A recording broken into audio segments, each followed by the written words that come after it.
who are you and what's your dragon connection? So my name's Sitara Faye. I actually used to run a year-long mastermind training program for intuitive entrepreneurs. I Yeah. still do intuitive entrepreneur coaching. But Araya Onra was one of my clients. And I saw that she's here and she's the dragon lady. I actually was first introduced, I'm an earth dragon, Chinese zodiac. I was born in 88. Yeah. So I've always resonated with that to a certain extent.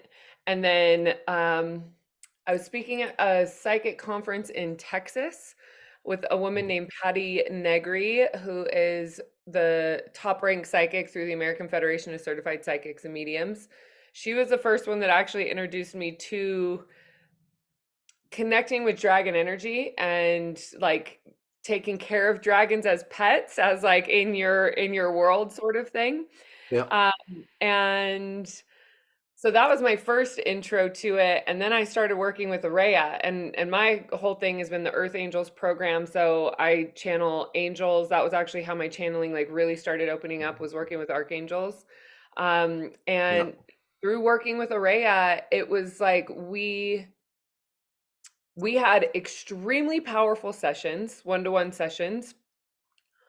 It was so clear that there was an interweaving between the dragons and the archangels. So then we just kind of started our own personal exploration of how those consciousness like work together. Yeah. She and I also had gone back to dragon lifetimes. That's why I'm wearing my dragon eye pendant right now. I saw that. Um, It's beautiful. yes, and so it really started opening up just like really an incredible field for me of connecting with that energy, being that I was already familiar with the angels. So then I was like, well, if the angels are there and I've already definitely connected in that way, like what else is possible? And then I started channeling light language in March of 2020, like right when the pandemic was starting. Um, I had to understand what the heck was going on. Like it was my first big awakening was developing my psychic abilities and accepting that because I was born a medium. So it was like, okay, like I need to figure this out. The second big Yeah. one was when my wings came out and I started becoming very aware of the consciousness of my wings and how to use them. And then the third big one was channeling light language. And so I'd have lightning bolts shooting through my feet. I started trying to figure out because I'd already was familiar with the Palladians, the Syrians, the Arcturians. And so I was like, where are these codes coming from? I couldn't quite put my finger on it. And so I started asking my guides to lead me to answers. Started going through exploration, and Google is such a great ally for that kind of stuff, like that divine information that, okay, thank you, found the link. So I started connecting with Hathor, and it was like I would just read, and truth chills were flowing through my body. I then got introduced to the book, The Sophia Code, and the Hathor Yeah. chapter really rang through for me. And then, of course, the Seraphim Dragon Tribe is a huge part of that. And so it was another layer of connecting with dragons. Yeah. Dragons have protected me from reptilians. Dragons have come in and cleansed my spirit and my soul from different karmic patterns that were going on. They help me understand what false light is, through some very just crazy experiences that I've had with other people and channelers and that sort of thing. And how do we discern through distortions of what can we trust and what can we not trust? And dragons have just always been such a strong, like piercing ally of this does not belong, this does. And so I've learned to just trust that implicitly. Wow. Beautiful. Hmm. So, what would you like to share sort of to the audience? Have you got something you want to channel, or do you want to share some stories? How would you like to play that? Okay, so there is a story that's coming up that is pretty interesting. I Mhm. was doing a session with Araya. This was years ago. Had this pendant on. I've always had a really, really strong connection with my father, unlike any other connection, and not just, because he's my dad, but that there's a very, very strong energetic connection that I couldn't quite put my finger on. And there's a couple of other people in my life that I've met that I felt that instantaneous connection to. And through this experience that I had with Araya, it kind of explained what that was. Um, she she and I had done all sorts of past life exploration and all sorts of what I like to call cosmic field trips. We were very comfortable in the space, very trusting of each other, knew that we could explore really comfortably. But what ended up happening was she brought me into a past life experience, but a past life experience of being a dragon.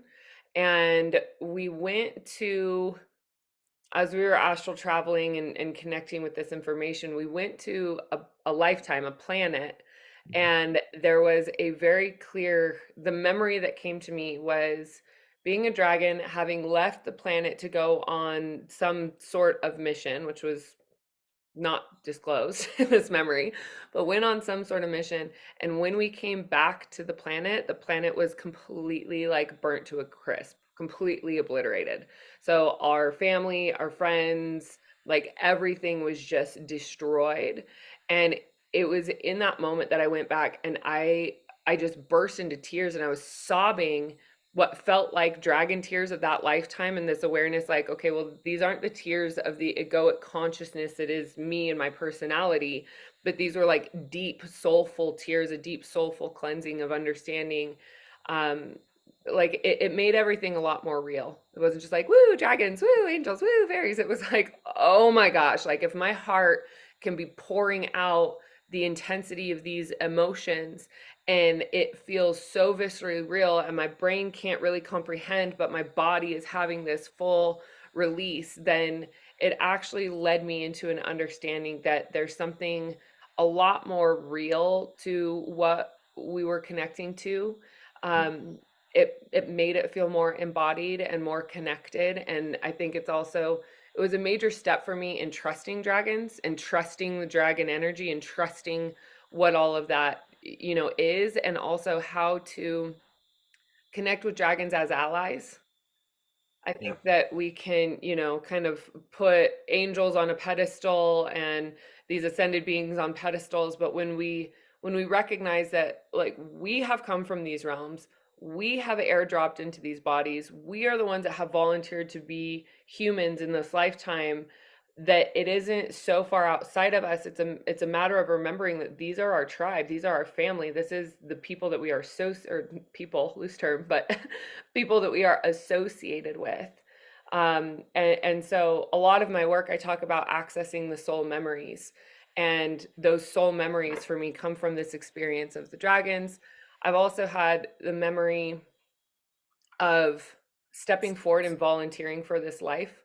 I was in a space, it was all consciousness, it was all energy, but I was in a space where we were aware that there were different consciousnesses in the room. There were different kind of, we'll say, separations in the field that was me, you, but it was all one field.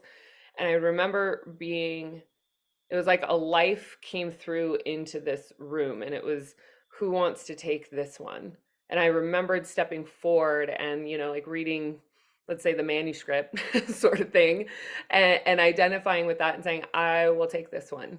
And so it's those memories that sometimes can feel like, oh, I had a vision or a premonition, but when I've had these memories, and this 12, maybe not 12 years ago, like I'd say like 8 years ago. Time gets distorted, but a long time ago, I connected to that and really began to understand like my purpose and my mission here in this world, and that I'm not getting out without fulfilling my mission. It actually made me more prone to risky activities, riding a motorcycle a little bit faster than I should, jumping off higher cliffs, like that sort of, just because I'm like, I'm not dying. I know I'm not dying. I know that that's not the thing because the mission has not been fulfilled. And even then, because I have those memories, I know where I'm going beyond this body. I know what the experience of death can be. And I've talked to, as a medium, I've talked to enough people, we'll say, on the other side. I don't particularly like that phrase, but I think it's a common understanding, that connection to what is beyond this earthly body and this earthly experience, uh, is beautiful, and it's a doorway. And so all of those kind of memories and experiences combined have really helped me find a lot of solace in my heart and determination and ambition to show up in the world in the way that I really, really feel called. That helps move through any doubt, any sort of skepticism, any sort of self judgment, or any of that. And to be able to talk about dragons very plainly and know that I'm not crazy. Beautiful. And you're talking about the angels and the dragons. How did they how do they merge? I've personally I've not met many angels at all. My whole world is like dragons. So I'd be very interested in that how they interact, and even if they do. So as I understand it, the dragons are they're like the first, we'll say, separation of Sophia consciousness. So the consciousness that is Mother, Father, God, the creatrix of all life, is that the dragons are the ones that start to birth souls and start to birth that first step of separation from the consciousness that is God, however you see that energy. So the seraphim specifically, they're like, we'll say the highest ranking, or we'll say closest to God. And so as they're birthing form into reality, as I understand it, the angelic realm and the angels are messengers. So they are the ones that can actually interact with us, I think, a little bit easier than the dragons, although dragons are a huge part of the earth. I'm an earth dragon, so they're a huge part of the earth plane here. But simultaneously, I do think that angels might be a little bit more accessible, but that's also because I was raised Christian. Yeah, I'm sure Buddhist and Chinese philosophy, there's dragons everywhere. They connect with dragon energy. They know the power of dragons. A golden dragon has not gone anywhere. Like they're there, they're alive and well. So I think part of that is just also my own upbringing. But as we see dragons, it's like dragons are power. We have angels as wisdom.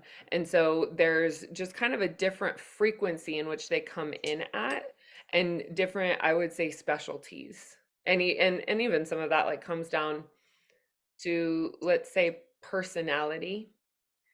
And what I will say is that the farther I've gone on my journey of connecting with these energies, the more I recognize that there is no separation between us and the consciousness that is them. It's that we are the emanations of one another looking back to each other. And so again, that it removes the pedestal, Mm. and the pedestal that creates that kind of separation, that thinks, that we have to ascend to a certain frequency or certain consciousness to be in that way. And what I would say to that is that the ascending to the consciousness that allows you to understand that if those frequencies live and breathe inside you, in the sense that if I can remember being in the angelic realm, if I've been able to access the energy of my wings, and my favorite thing to do in this world is to introduce earth angels to their wings and access those memories and turn that on. It's like that moment is, there's nothing like it.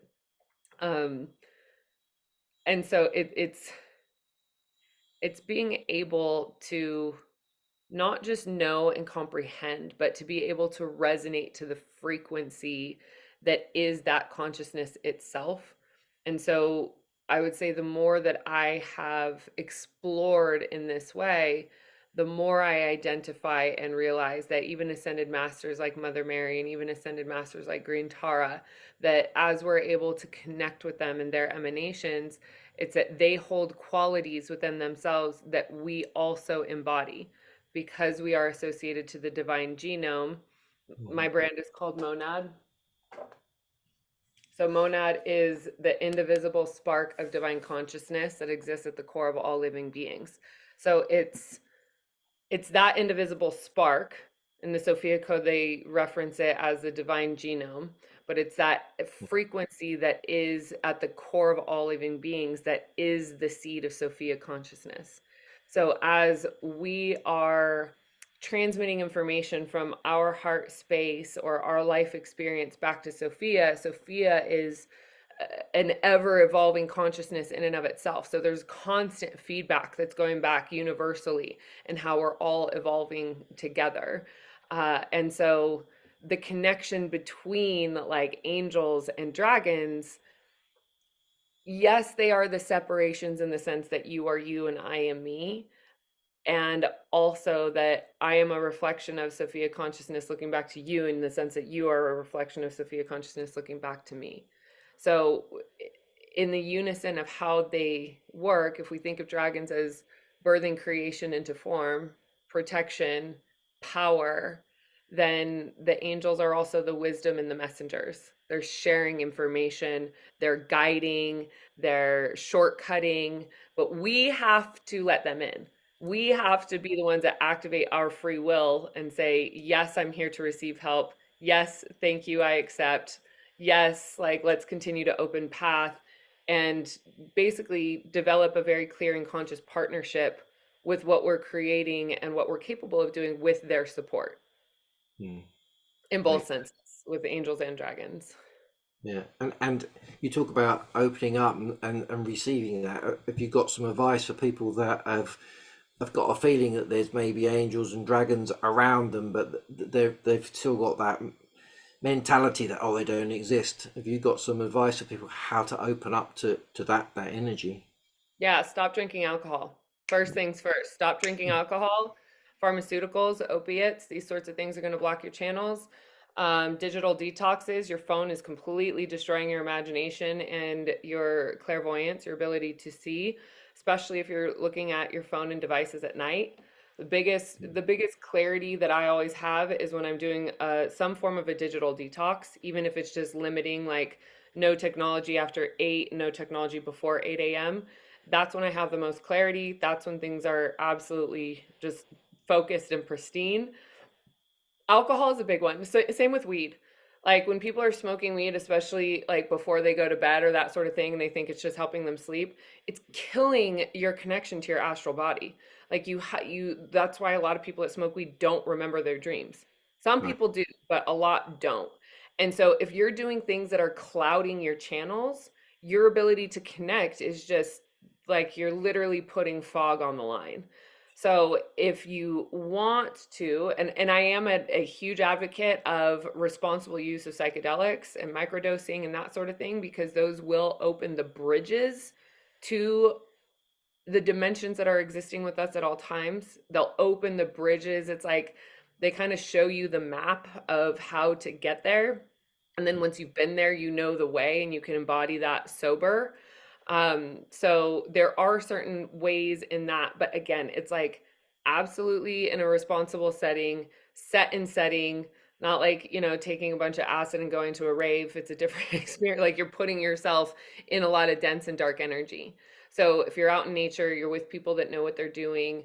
Um, there's even ketamine therapy that now is starting to open up. There's a lot of really powerful ways that we can open up those channels using substances. Now, aside from that, putting all of that aside and away, part of it is simply the desire to be able to do so. And most people have a lot of fear around that. Like, for instance, when I was introduced to Palladians probably when I was like 24, and I started connecting with that as our star families. When I started channeling light language, my periphery of the universal intelligence like just blasted wide open. I was seeing ships constantly. I had different races coming and talking to me. That discernment of who's here in my highest good and who's not started to turn up. But even then, like I've had different layers of fear that and self-doubt, and is this real, that I've had to move through at every single step. So to be open and to connect, there has to be a desire, and there has to be a willingness to receive the information and the guidance that's there without trying to control it. If you think that it's supposed to look in a certain way, then you're fogging the channel. You're not allowing it to come through. So it is about creating a clear vessel for this information to come in.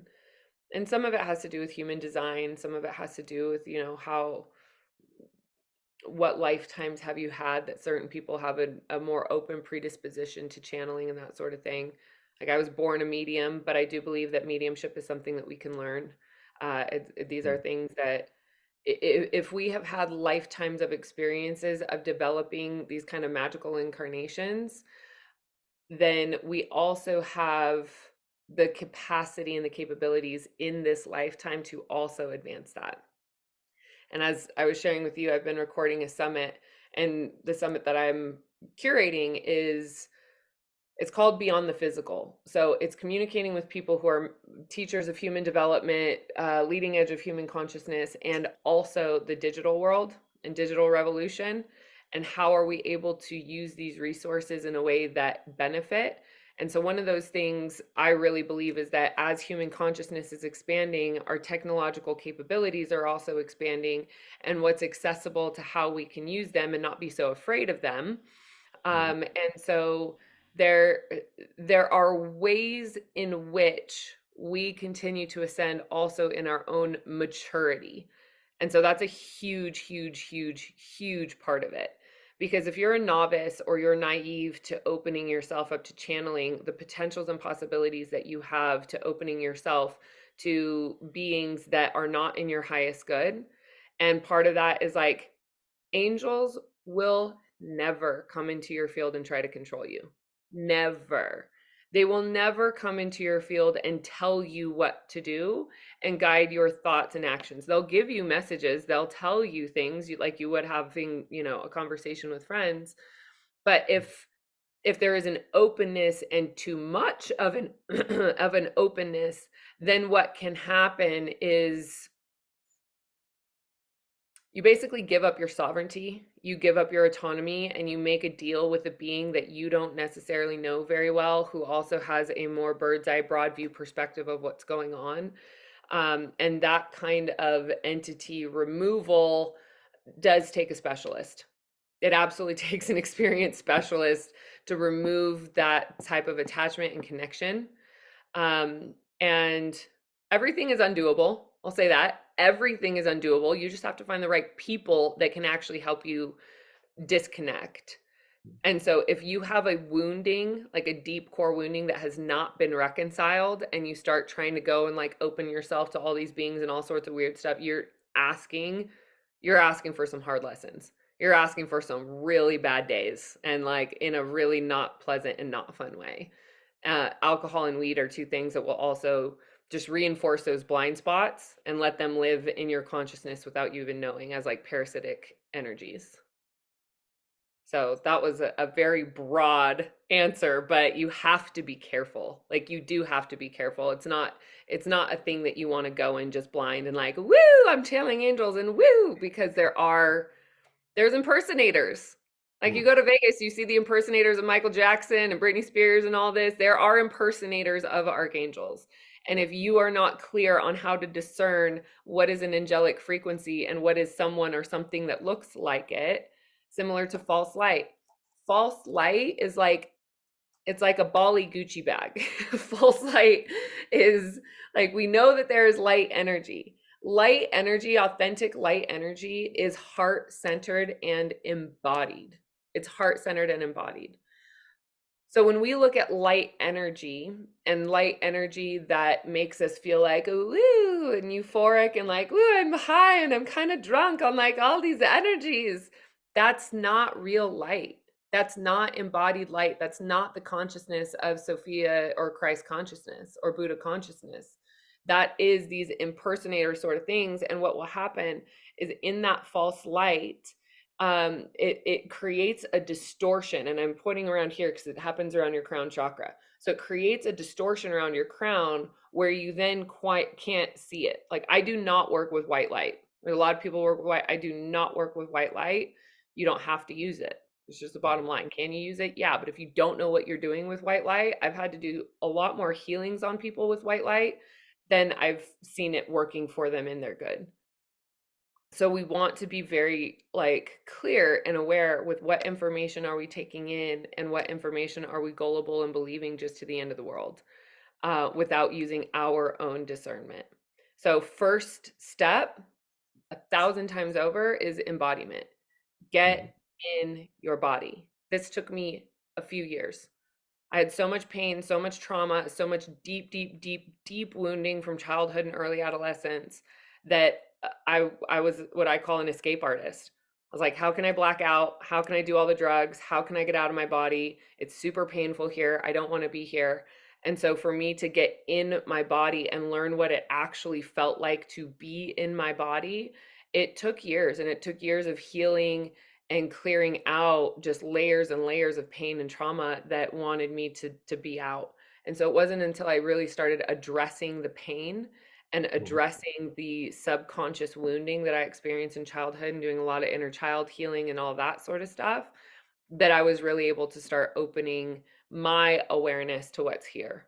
And so, like 10 out of 10 to channel without full and clear embodiment and to know what is your energy, how you're sitting in your body, what other energies are there in your body. Um, Again, you're asking for trouble. So you want to be clear, you want to be conscious, you want to be present, you also want to be very discerning. You want to interview who's here and really get clear on what their intention is in connecting with you. Mm. Makes total sense. Yes. Total sense. Yeah, and there's so many people out there just like, I want it all, give me it all. I mean, it's like light language. I mean, can you talk about light language a bit? Because I've got so many people that are saying, how do I get light language? I want it, mainly because they think it's cool. What would you say about light language to I people? mean, it's cool. What I will say is I was not looking for it Mm. at all. At all. I was like, I was like, us magical people, we all have our own lane, right? Like, those are the astrology readers, those are the tarot readers. I know a little bit of both. I wouldn't say that I wouldn't advertise that I do either one. Like, we all have our own lane. I'm like, I'm the psychic. Yeah. I do extractions. I help people connect with entities. I'm a medium. That's my lane. Well, I had a former client of mine that was doing Facebook Lives, and she had a woman that spoke light language on it. And Mhm. from my own personal judgment, she wasn't very grounded in the sense that it was like, "Oh," and I was like, "Where is she going? Like, what is she looking at? What is happening here?" And so I had just judgments about it. I was like, "Nope, that's what they do."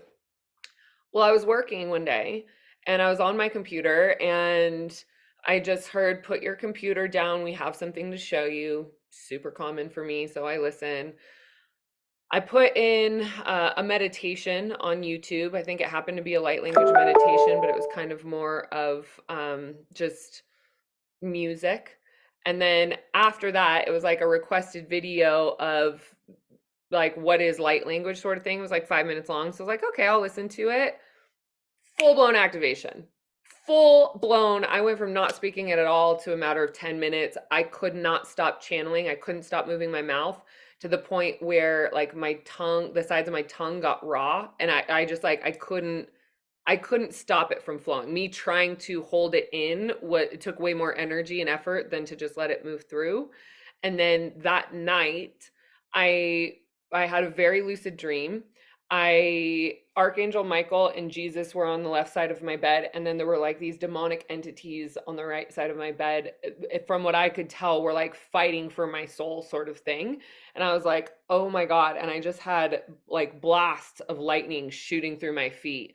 And I knew that there was something that was really strong, but in the sense that I had mentors when I was developing my psychic abilities, which I highly recommend.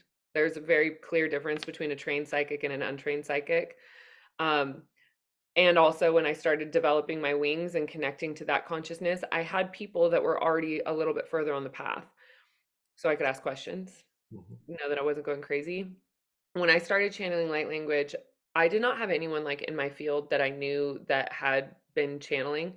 I started reaching out to a few, or I'd start sharing it in my videos, and people would be like, "Oh, like I started channeling that when I was 8 years old in the church and was speaking in tongues." And so I started to just kind of explore a little bit more what I believe with light language. Because some people, I've also seen some people do it and they're like trying to do all these hand things. And like the thing about light language is it is felt. Can people like blah, blah, blah, blah, blah, and like try to make something up? For sure. But if you're not feeling it, there's something off. And the Mm. thing with it also is like in the new age community, there's a lot of wounding and there's a lot of things that go on for show from an egoic place that's like where people desire to be on a pedestal, and it comes from a wounding of low self-worth. So again, when it comes to like identifying and connecting with light language and do I really want to speak light language? One, it's a huge responsibility.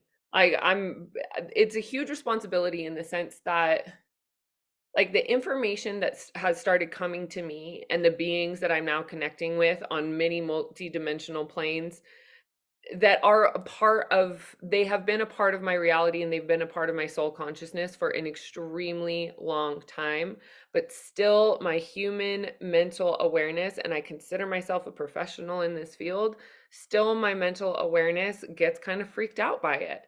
And because I've had really Mm. traumatic experiences connecting with the wrong beings, non-benevolent beings that did not have my highest good, and how it throws off my life and like all sorts of other things. I've had to go through like these very high dimensional washing machines to learn these lessons, to speak these things. And so that's also where finding somebody that has gone farther on the path than you have, that knows how to shortcut it and knows how to be like, you know, don't eat that plant, it's poison oak, or don't eat, that knows something. You want to have a guide that knows what they're doing when you're kind of traversing in this way.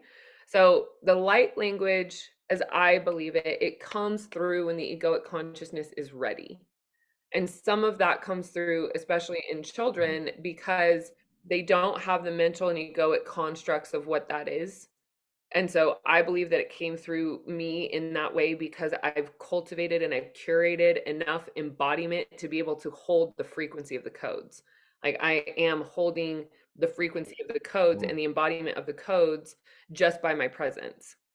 And so that has taken, like, I'm talking 10 years of dedicated practice. And doesn't have to be the case for everybody, but I have been unwaveringly dedicated to this path and to my abilities since I stepped on it when I was 21. And so there is a foundation that has been laid in my consciousness to hold that and to wield it with the responsibility that it comes with.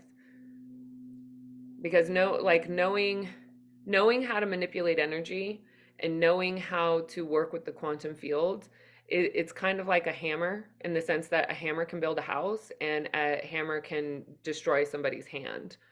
And so it's how do we want to use it and where do the ethics and morals come in a place of like who's able to access it. And so there's a lot of things that go into it. A depth of self-trust, cultivated consciousness, maturity and wisdom. And wisdom to me, I see wisdom as spiritual maturity. It's knowing, when to step forward, when to not. But if you have a bunch of, toddlers or people that are in spiritual infancy thinking that they're masters, wielding this kind of power, it's wildly destructive and horribly traumatizing, especially to wounded people that are looking for guidance.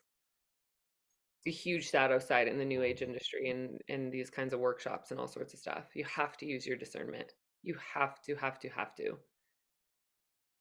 Yeah, makes sense. Lots of caution. Don't go in. Was they say where angels fear to tread? I think there's a lot of people think they're more powerful than angels and treading everywhere. Yeah, no, it's Well, beautiful. so a lot of the my own personal history in this body, there has been a lot of dark nights of the soul and there have been a lot of ego deaths. I had Mm. some early childhood trauma, some sexual traumas in my early adolescence that like I just locked up, didn't tell anybody about, manifested in addictions. I've seen my friends, almost kill themselves with alcohol. I've been to Al-Anon. I was too prideful to go to AA, so I chose Bikram yoga and sorted my stuff out a different way. But there's a part of those life experiences that I have had that one, they've built a different kind of resilience within me and a different kind of like no nonsense, like it either is or it isn't. There's none of this like airy fairy shenanigans in between. And simultaneously, I do believe that in treading in that much darkness and seeing that much manipulation and being able to identify it And don't get me wrong, my naivety has been taken advantage of in some of the worst ways. And so to forgive those experiences has also curated a different sense of like loving compassion within my own heart and within my own existence. But simultaneously, what I say is I believe in part that I have been gifted and been able to access the light codes within myself, because the light codes are a divine remembrance that our soul already has access to. And so if our heart is blocked, the codes aren't going to come through. So that healing and heart healing will also open that. And most people don't want to do the healing. They like want the codes because the codes are cool. But what it takes is going through the dark night of the soul, understanding who you are as a spirit, and really like heaping heavy doses of forgiveness in some big ways where we don't want to budge. And so being able to experience that level of darkness in this world, I really believe is part of what has anchored my consciousness to be able to carry the light that I'm carrying and to be able to emanate the light that I emanate. And I've earned it. I've Mm. definitely earned it without a shadow of a doubt. Got the scars. So you say dark night of the soul. Some people not quite understand that term. Do you want to explain it from how you understand that? Sure. Well, part of my path came, I have a degree in psychology, and I was always very curious about Jungian psychology, transpersonal psychology, like the woo that we couldn't explain. I felt psychology really let me down when I learned that with schizophrenia, there was no explanation. They just put people on lithium. I was like, that's clearly a spiritual ailment. Like, why are we not paying attention to this? So anyway, that's why I chose the path of a psychic rather than psychologist. Um, the Dark Night of the Soul, I think, was really first introduced by Carl Jung, and it is, we go through life and it's like la la la la la la la, everything is great. Oh, that kind of hurt. I don't like that person. I want this lip gloss. Like whatever. It's like, things are nice, and then something happens. Life happens. There's a death in the family. You get caught up in addictions. Some type of an abuse comes your way that you weren't expecting, especially as an empath. The empath narcissistic relationship dynamic. There's a whole category of healing that pattern because of how prevalent it is. Um, and so these dark nights of the soul can get triggered. And what I'll also say as being, I have felt that since my early 20s, I knew that my life purpose was to facilitate as many awakenings on this planet as I'm capable of doing. And so I've seen a lot of awakenings. I've participated in a lot of awakenings. I've evoked a lot of awakenings. They often happen through a dark night of the soul. And like we as humanity, through the panini that I lovingly call it, we all went through a dark night of the soul together, which was facing the depths of the shadows and the underbellies of what is already in existent but has been coming to light. And so that's really the dark night of the soul. It's going into what I would say is like the underbelly of the soul's existence. When we start channeling past lives, or when you start remembering your past lives, you will watch yourself murder people. You will watch yourself being the manipulator. You will watch yourself being the villain in people's stories in ways that you can't really fathom. And if your consciousness isn't ready to lean into the forgiveness of the acceptance of, oh, that's what is and that's what was, and I can actually reconcile and clear that karma now, it can literally spin people into like points of psychosis. These Kundalini yoga classes and like things where people like, I want to get into like the Kundalini, haha. If a person, and same with breath work, if a person does not have a very balanced and grounded, solid footing of their own psychological development, it can literally trigger experiences of psychosis, and it can literally trigger like serious mental breaks. And at that point, you need a professional to help move you through it. And so these dark night of the soul experiences can be these places where there's a lot of fear, there's a lot of uncertainty, there's a lot of self-doubt, there may be thoughts of suicide, and oftentimes the thoughts of suicide aren't actually that a person wants to take themselves out. They think they do, and those feelings are there and they are alive and well, but ultimately what's happening is an ego death. And that ego death is that there's a massive part of the identity, which is not in association with the soul. So the dark night of the soul is that the soul wants to express, but what has to happen is the underbelly of that shadow and the underbelly of the density that is existing in the consciousness of the soul must start coming up and coming through to be able to be expressed and transmuted into light, which is why these dark nights of the soul often evoke awakening and evoke these pieces of remembrance and almost like force us into compassion and force us into forgiveness, because you essentially get backed into a corner where you have no other choice. Like you have no other choice but to let go. Yeah. And that is like deeply uncomfortable. Horrible, Mm. like not fun life experience, but it's also one of those like hindsight all said and done, worth it. Yeah. And do you think it's a one shot thing, or do you have many dark nights of the soul? Many, Yeah. many. Yeah. Many, and I would say they're in varying degrees. And the term like dark night of the soul and ego death, I wouldn't necessarily use synonymously, but they're like brother and sister. They're so close in what the experience is, but they're just a little bit different in how they manifest and how we feel. The ego death, like when people say I thought I was going to die or I died on that hill, or like it literally is the languaging of that. That is what the ego death is. It's that there's a part of you that absolutely and completely dissolves, and that part is a part that is not meant to go with you when you are ascending. So when you are ascending in form and when you are ascending in consciousness and when you are embodying new and more light, there are parts of that egoic identity and the immature parts of the egoic identity that must be transformed. And it turns into an ego death when the person is resisting the transformation. Mm. And it doesn't have to be intense and it doesn't have to be dramatic and it doesn't have to be chaotic. I do my best to teach through as much joy and as much laughter as I possibly can. Like I do my best to bring people into the deepest, darkest corners and throw out a corny ass joke and get them to laugh. Because it's like when we go into those pockets and we bring laughter and joy and amusement, like we say healing has happened when it's like, oh, at least we can laugh about it now. That's when Mm. we know that we have actually transmuted the experience rather than there's a psychosomatic like response in the body when we think about it.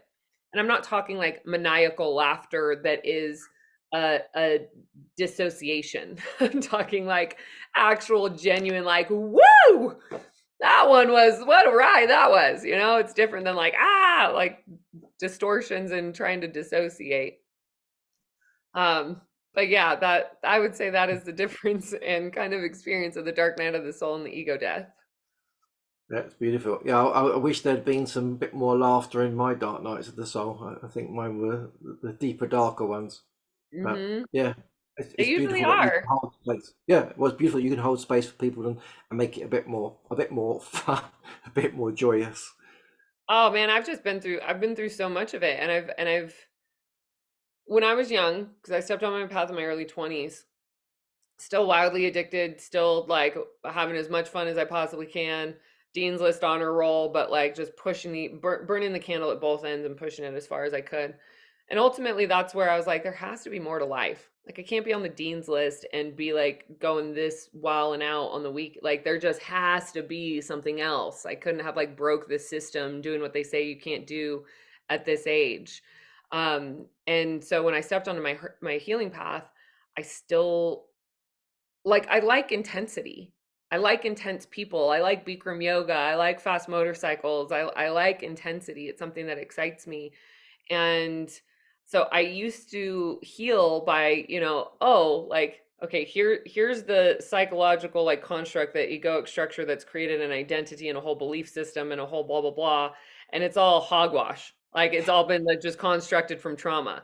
So I would just like start rug pulling and I would rug pull, but then as I would rug pull, my healing journey was so it was so screwed up. Like it was almost as traumatizing as the experience itself. And I think that's where some people get onto the path of healing. They go through their first ego death or dark night of the soul or shadow reconciliation, their first bit major phase of transmutation. And it's like it's traumatizing and it's scary and it's intense and it sucks and you're crying on your bed and you're losing your friends and like just shit is going crazy. And it sucks.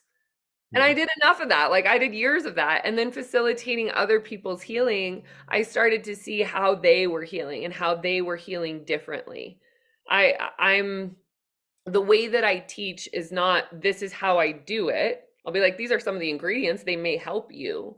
But I believe that all of us already know how to heal ourselves. All of us already know how to access our clairvoyance. All of us already know how to access our psychic abilities. To me, psychic abilities are like thumbprints. We all have a different encoding. I have like zero accuracy in the baby field. Baby gender, baby dates, baby this. Can I communicate with the spirit of the baby? Yes, because I'm a medium. But when it comes to the other stuff, like zero accuracy. My encoding is more business centered and business oriented and like idea doula, like business doula. Okay, this is how you're going to do it. Here's the plan. And this is like the creation thing. So Mm. psychic abilities are all like thumbprints. So if I'm trying to teach somebody, well, this is how you see and read a business plan, and this is how you see the potential in a human being, but their specialty and their association in their lane is literally babies and doulaing and midwifing. They just have a different encoding. And so if they're trying to do things in the way that I'm teaching them in the way that I see business, it's kind of like it'll create a belief that they don't know what they're doing, but ultimately it's just simply because that's not their specialty. Now, Mm. if I was Yeah. trying to go into, I just like this as an example, the baby like avenue, and I'm getting like zero accuracy, it's going to shred me with doubt. And I'm going to go, well, I'm not psychic because I don't have that. Blah, blah, blah. But that's just not the case. If I have like, above 90% accuracy on these other things, I know how to help people heal and I know how to help people create a business. But there's just this like avenue, someone comes to me with a baby question. I'm like, talk to my sister, like talk to somebody else. That's not me.